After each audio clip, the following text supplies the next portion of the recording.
Allez, salut les amis, c'est parti pour la matinale du jeudi. Il est 9h16. On commence directement avec Bitcoin fraîchement levé. Vous l'entendez à ma voix caverneuse. C'est littéralement la première chose que je fais en me levant. Après avoir été pissé, bien évidemment. Donc voilà. Sur ce, DI, nous sommes toujours dans une structure haussière. Structure interne toujours baissière. L'order flow s'est retourné à la hausse comme je l'ai suspecté depuis maintenant 2 jours. Puisque je vous avais dit, je ne vais pas tout redire, mais qu'il y avait toute une flopée de marqueurs bullish, on va appeler ça comme ça, dans le price action, malgré le fait que nous étions toujours sur un order flow baissier. D'accord ? Donc du coup, voilà, ce scénario est invalidé. On a réalisé quand même le premier segment, d'accord ? On a effectué une mitigation, mais au final, on a invalidé cette supply, d'accord? Donc, scénario invalidé, du coup, supply invalidé aussi, et on se retrouve sur un order flow haussier après un grab de liquidité de la liquidité vendeuse de la SSL, d'accord? Donc là, moi, j'y vois quoi? J'y vois un combo, d'accord? Donc quand j'ai un grab de liquidité suivi d'un retournement d'order flow avec ici en plus un momentum assez conséquent, eh bien j'appelle ça un combo et en général c'est pour alimenter un mouvement contraire, ok? Donc du coup, ce grab de liquidité ici, je vais les laisser pour l'historique, mais en gros il m'intéresse plus trop. Enfin, il est devenu moins pertinent, d'accord? C'est toujours le dernier grab de liquidité qui nous intéresse. Donc ici, quand on a eu le premier grab de liquidité, c'était pour alimenter un mouvement contraire. Ensuite, on a eu un deuxième grab de liquidité, c'était pour alimenter un mouvement contraire. Et là, on a un troisième grab de liquidité pour potentiellement alimenter un mouvement contraire. Alors maintenant, ici, seule chose qui est moins bullish que ce que ça pourrait l'être, c'est que la bougie est toujours en cours, d'accord? La bougie du jour. Donc ça veut dire qu'aujourd'hui, il va falloir voir sur quoi on clôture. Si on clôture sur une bougie avec un corps, donc le point de choc s'il clôture sur un corps de bougie, enfin non, on va reformuler ça en français correct. Si la bougie clôture son corps au-delà du point de choc, d'accord, on aura un choc tout court, d'accord, donc un order flow haussier sans doute, on va dire ça comme ça. Par contre, si ça clôture sur mèche, d'accord, comme vous le voyez là maintenant, là, ça peut potentiellement, comme vous le savez, être un faux choc, donc un order flow qui n'est pas confirmé, on va appeler ça comme ça, et qui le sera soit dès qu'on clôture un corps au-dessus de son point de choc, ou qu'il ne sera jamais, et dans ce cas-là, c'est potentiellement un liquidity grab pour alimenter un mouvement contraire, d'accord? Mais vu la liquidité vendeuse qu'on vient de récupérer, donc toute cette liquidité vendeuse-là, ça m'étonnerait que ce soit ici un grab de liquidité en cours, d'accord? Je pense qu'on est vraiment en train de retourner l'order flow pour de bon. On aura une belle confirmation potentiellement à la clôture de la bougie d'aujourd'hui et que ensuite on part chercher la liquidité opposée, c'est-à-dire la liquidité acheteuse, d'accord? Et accessoirement accomplir la destinée de la structure swing haussière, c'est-à-dire run le week high ici, c'est-à-dire en gros clôturer un corps de bougie au-dessus de ce week high ici, ok? Mais ça, c'est pas pour tout de suite. Enfin, ça peut arriver aujourd'hui. Hein. On peut très bien voir ça sur la bougie d'aujourd'hui si on a clôture un beau corps comme ça. Sait-on jamais, ok? Si Trump nous fait un truc de fou qui, je sais pas, fait pump les cryptos en disant par exemple, ça y est, on va constituer une réserve nationale de Bitcoin. Bah là, je peux vous garantir que votre accomplissement de la destinée swing, vous l'aurez clairement sur un plateau d'argent. Bref, on n'en est pas là. Donc, tout ça pour dire que au final, quand je dézoome, on est en train de chercher des longs, comme je viens de vous le montrer, d'accord? Sauf que, malheureusement, donc ça j'efface, il n'y a pas de POI à long à proximité du price action, d'accord? C'est-à-dire qu'ici, on n'a pas de POI à long. Le seul POI à long, il est ici, et il nécessiterait un retournement de l'order flow, puisque le point de choc futur à la baisse est ici, d'accord? Donc là, tracer un scénario comme ça m'intéresse pas, ok? Voilà pour le daily, on passe sur le H4. Donc sur le H4, bien évidemment, mon trade duquel je suis sorti. Hein, je vous rappelle que je suis sorti ici. Et oui, c'est ce qui s'appelle le flair. Enfin, pas vraiment le flair, mais plutôt la logique hein, ou risk management, j'ai même envie de dire, puisque je savais que... Alors, je vais essayer d'être précis. On va mettre une barre ici. Donc les raisons pourquoi je suis sorti de mon trade avant que sa target soit atteinte, je vous l'ai dit. dans la matinale d'hier. Donc une des raisons, c'est que c'était la nuit et j'aime pas dormir avec un trade ouvert, donc j'ai préféré fermer ma position. Il y avait une deuxième raison que j'ai oubliée et la troisième raison, c'est donc je cherche d'abord, laissez-moi regarder, 14h, j'ai pas 14h ici, mais en gros c'est quelque part sur cette bougie là. Hier on avait le FOMC plus les taux de la Fed, etc. Donc en gros des grosses news économiques, et vous voyez que au final pile poil sur cette bougie, si je vous zoome ça, donc sur cette bougie d'annonce économique, c'est là où on a eu une grosse bougie d'indécision, et c'est là aussi qu'on a bien invalidé le trade, d'accord, enfin le scénario, parce que le trade il a été invalidé ici, le stop loss a été touché sur cette bougie-ci, d'accord. Donc voilà pourquoi aussi j'ai pas laissé traîner, enfin j'ai pas traîné dans ce trade, que j'ai pris mon profit ici sur le flash dump de la veille, et que je suis parti en courant parce que justement je savais que le lendemain il y avait des grosses annonces économiques, et je suis pas du genre à jouer le casino. Alors il y en a qui sont peut-être restés dans le trade, hein, ça je ne sais pas, chacun fait ce qu'il veut avec les signaux que je donne, mais en gros il y en a qui se sont sûrement dit, moi parce qu'avant l'annonce économique on était quelque part ici, ok, et donc il y en a qui se sont dit si l'annonce économique elle fait bouger Bitcoin et qu'elle fait bouger dans le bon sens, je vais me gaver. Ouais, sauf que tu peux aussi bien te prendre un stop loss, d'accord. Donc là je m'adresse aux VIP, je sais que parmi vous il y a des gamblers et que j'arrive pas à vous changer parce que vous êtes comme ça, voilà, j'espère que vous avez encore une fois appris votre leçon. Je vous l'ai dit en plus, hein, j'ai dit aux VIP ne traînez pas dans ce trade, j'ai dit que moi j'étais sorti, et j'ai dit de ne pas traîner à cause de l'annonce économique qui était imminente. Donc voilà, vous n'avez pas d'excuse si vous êtes resté en position malgré mes alertes, c'est que vous êtes un gambler, ok. Bref, tout ça pour dire que scénario invalidé aussi sur le H4, POI invalidé aussi, mais je vais le garder de côté. Donc on commence l'analyse du H4 toujours sur une structure swing haussière, structure interne toujours baissière, order flow haussier maintenant, donc nous sommes dans le high pullback du swing, du retracement du swing run final, d'accord, un peu compliqué ici, mais j'avais déjà expliqué pourquoi. Ceci, ça m'intéresse plus, hop, du coup on cherche des longs pour jouer ce high pullback, d'accord, et le POI à long qui s'offre à nous là tout de suite maintenant, c'est celui-ci. Donc là, le scénario que je verrai là tout de suite maintenant, ça serait simplement un truc comme ça, ok. Donc jusqu'où on peut aller, alors il y a deux targets ici, laissez-moi regarder, soit le run du week high, donc en gros target ici, soit par rapport à la structure interne, on peut aller jusqu'au strong high interne, d'accord, qui est censé tenir. Donc personnellement, je vais plutôt privilégier la target swing que la target interne, d'accord, pour des raisons évidentes, qui sont que le swing en termes de hiérarchie est plus important entre guillemets que la structure interne, d'accord. Voilà, donc c'est pas le plus beau des scénarios, mais il a le mérite d'exister. Donc voilà, pour le moment c'est ça que je vois. Je vais juste être un peu plus précis ici dans mon tracé. Voilà. Sur ce, on passe sur le M15. Alors ceci, ça m'intéresse plus, je l'enlève pour pas avoir trop de choses inutiles sur le graphique, et on passe sur le M15. Alors M15, tac,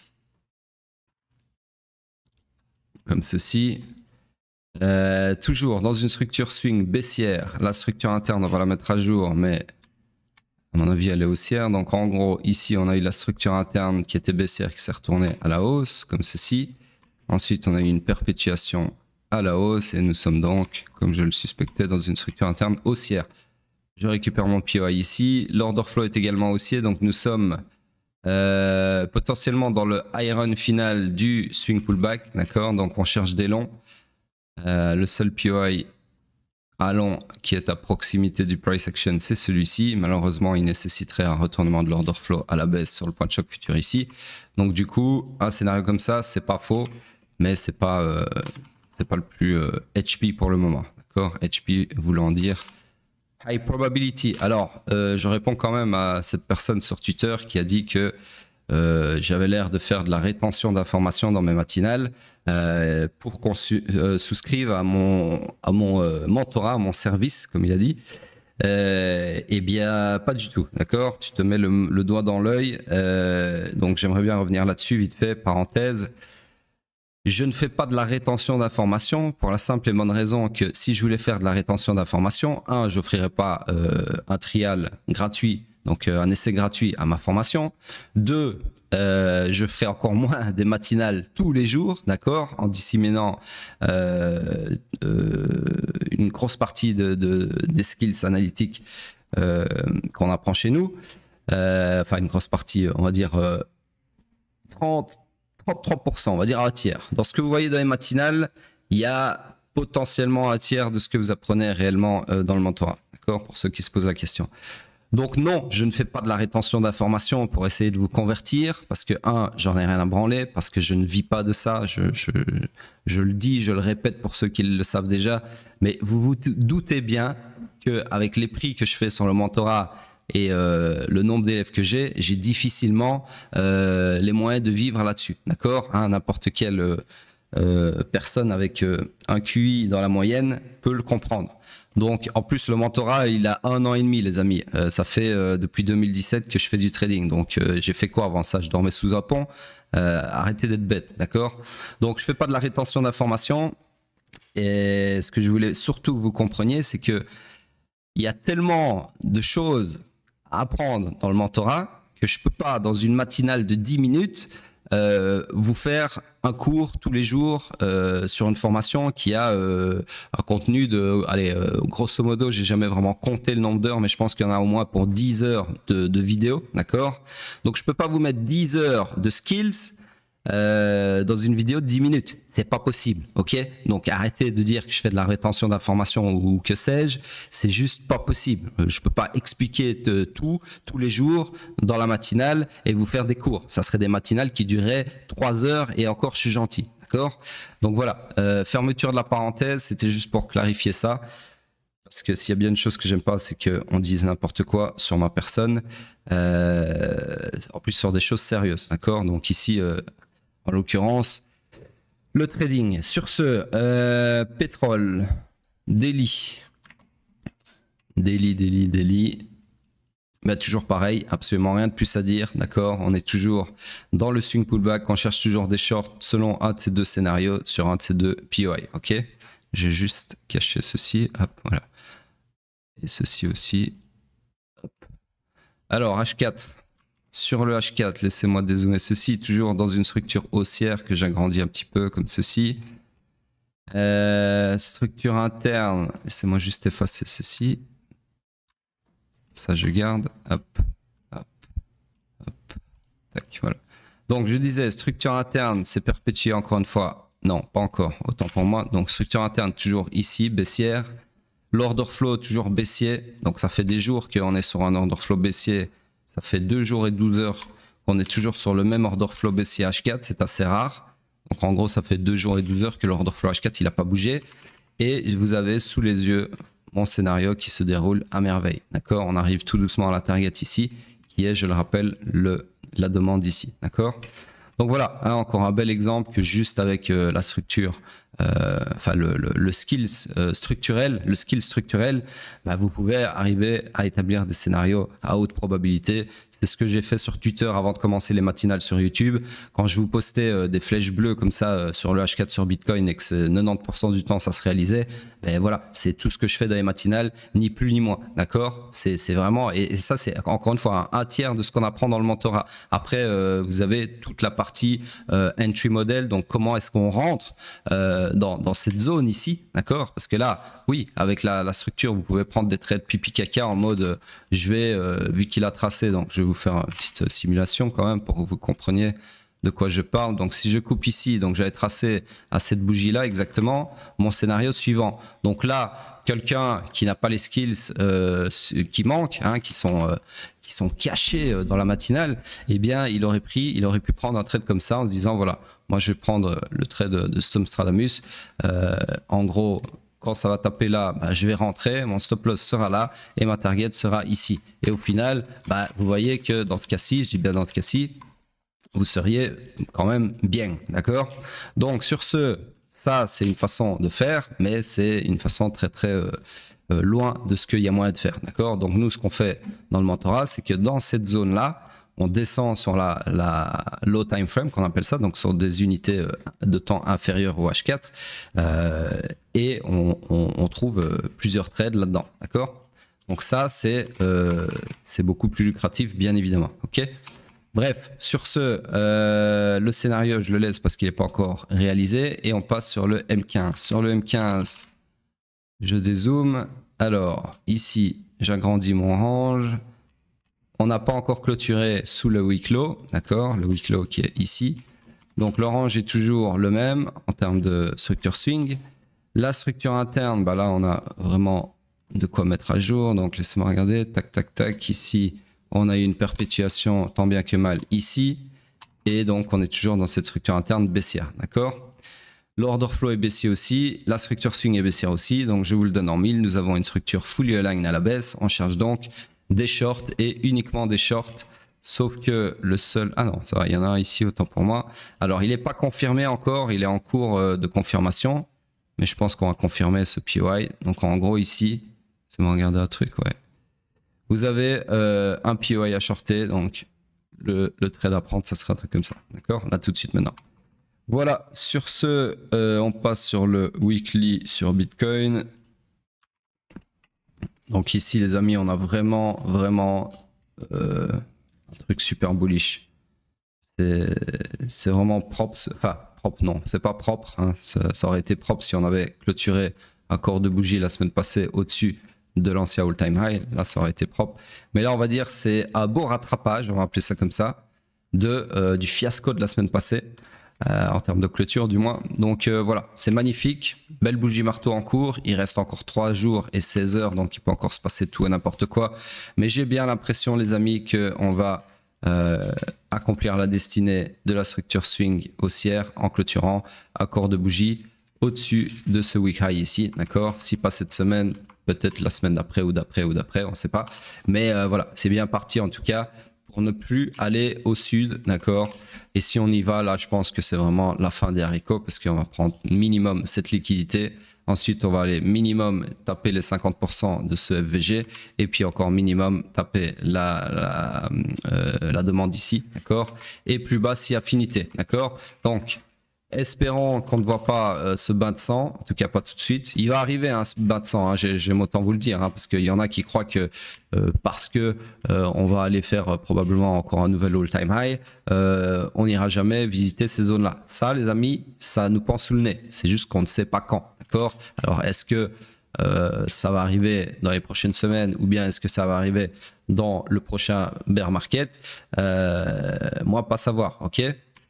Donc moi pas voyant, moi pas devin, c'est pas mon job, je vous l'ai déjà dit. Mais pour le moment, il faut comment dire, je trouve pas le mot. Il faut bien garder en tête, d'accord, que les arbres ne montent pas au ciel. C'est ce que j'essaye de vous dire. Donc même si on a un bull run qui continue comme ça jusqu'à, je sais pas, 120K, 150K, même 200K, soyons fous. Il y a un moment donné où on va revenir ici, ok? C'est inévitable. Alors, plus on monte haut et plus le retour ici se fera en bear market, d'accord? Mais voilà. En tout cas, à chaque fois qu'on pète un nouveau all-time high, moi je suis sur mes gardes et j'attends le choc baissier en weekly, d'accord? Comme je vous ai expliqué. Donc en gros ici, quand on a tapé un nouvel all-time high après celui-ci, bah, je guettais le point de choc futur ici. Et là, j'aurais sorti tous mes pions. D'accord? Ici, pareil, si on va refaire un nouvel all-time high, mais chaque nouvel all-time high, en fait, j'ai peur que ce soit un grab de la liquidité acheteuse pour alimenter un mouvement contraire et choquer à la baisse. D'accord? Donc ici, si on fait un nouvel all-time high, le problème, c'est que le point de choc futur, il sera au même endroit. Donc, il sera quand même beaucoup plus bas. Par exemple, si, je sais pas, on fait un all-time high ici, au pif à 112 800, bah, le point de choc futur, il est 20% plus bas. C'est-à-dire que mes cryptos, je les sortirai 20% plus bas que le all-time high. Alors, c'est le game, c'est comme ça. C'est déjà un très beau moyen de sortir sur les tops de bull run, mais c'est pas un moyen parfait non plus. D'accord? Donc, plus le point de choc futur est éloigné, donc en l'occurrence, pour le moment, il est ici, et plus bah, vous sortirez moins au top. D'accord? Vous voyez ce que je veux dire? Voilà, donc on passe vite fait sur... elle est où la dominance ici? Hop. Voilà, la dominance toujours en train de nous casser les burns. Rien de plus à dire que ce que j'ai déjà dit sur la dominance. Là, on peut plus parler de range où on oscillait entre 57 et 58. Là, on est clairement en train de continuer à monter, d'accord? Donc voilà, j'espère que elle va cracher bientôt. Là, pour le moment, je vous cache pas que c'est mal parti, mais tant que on ne choque pas à la hausse, donc le point de choc futur haussier, il est ici. Donc tant qu'on est ici dans la zone, ok, ici, en gros, tant qu'on casse pas cette ligne jaune, il y a encore de l'espoir pour ce scénario baissier, d'accord, puisqu'on sera toujours sur un order flow baissier, ok. Donc voilà, la dominance, je sais rien vous dire, il suffit d'attendre. C'est un index, hein, donc c'est un peu particulier à analyser. Ça réagit aussi de façon un peu particulière, puisque c'est des reflets des corrélations ou décorrélations de vrais instruments. Donc voilà. Bref, sur ce les amis, je vous retiens pas plus et je vous dis à plus tard.